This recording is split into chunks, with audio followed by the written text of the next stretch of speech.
All right, get ready because today we are diving headfirst into memory and how our brains react when things get a little intense, to say the least. It's wild how our brains decide, okay, this information right here, that's what we're holding on to. Yeah, like what's important when you're, I don't know, facing down a hungry bear or something. Exactly. And to really get into it, we've got an incredible story, a first-hand account of a robbery. Okay, so set the scene for us. What's going on? Picture this. Shreveport, Louisiana, late 1970s, way before the casinos popped up. Okay, got it. Like Right. a different world back then. Totally. Our narrators work in the graveyard shift, their very first one actually, at a Citgo Quick Mart. It's late, quiet, and suddenly, Oh, this is the part where my heart would be racing. right, a young guy, maybe early 20s, dirty blonde hair, walks in, pulls out a gun, demands money. Oh, gosh. I can't even imagine. Our narrator describes it as an out-of-body experience. Hearts pounding, totally overwhelmed. You're just not prepared for that, are you? No, and get this, they said they couldn't even remember how to work the cash register. The stress was so overwhelming. Wow. So much for that fight or flight response. Well, their bodies flooded with adrenaline and cortisol.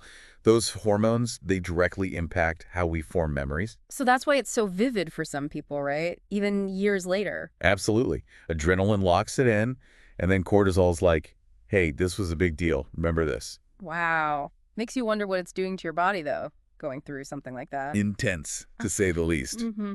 But thankfully, in this case, everyone was physically unharmed. Okay, so the robber gets away. What happens next? So the narrator, they never go back to that job. Understandable. They felt this, like, lingering fear, but also a sense of guilt, you know?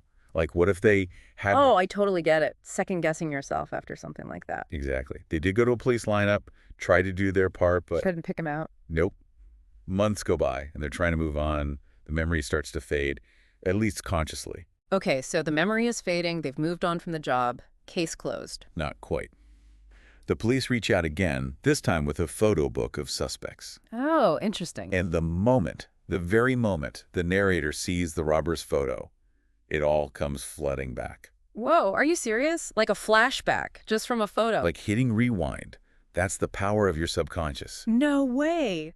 So all that time, their brain had held on to that image. Like a steel trap. They describe the fear, the store, everything.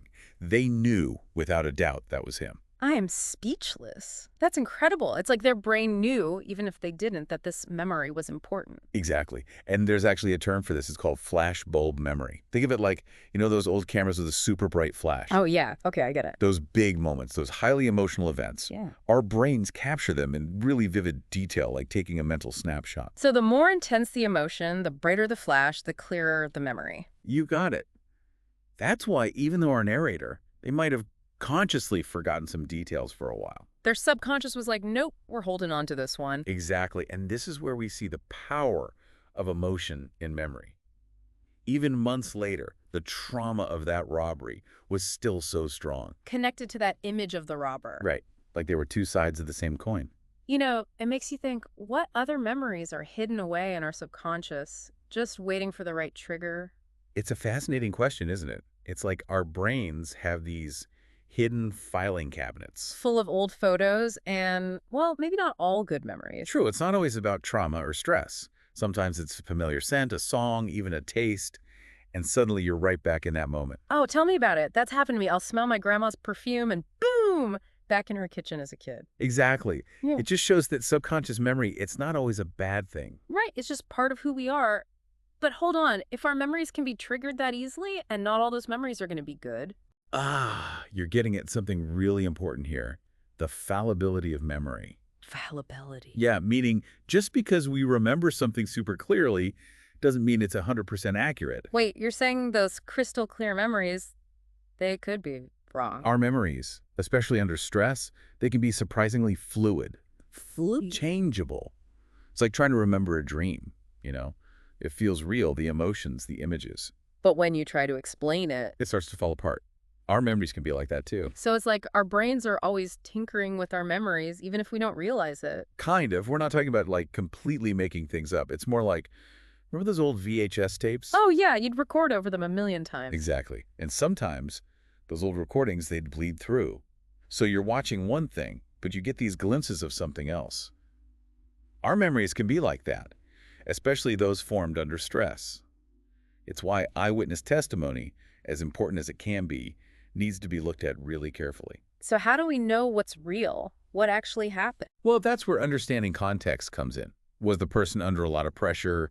Were there distractions? Time is important too. The more time passes, the more those details, they can get a little fuzzy. Like that game telephone we used to play. By the end, no one even knows what the original message was. Precisely. It highlights how our memories, they're not perfect recordings. Yeah. And honestly, that's okay. It's part of what makes us human. Wow, this has been a real eye-opener. It makes you wonder about those seemingly insignificant memories we all have tucked away. Like, what would happen if the right thing triggered them? What stories would they tell? Maybe we'll save that for another deep dive. I'm in. I have a feeling we've only just scratched the surface.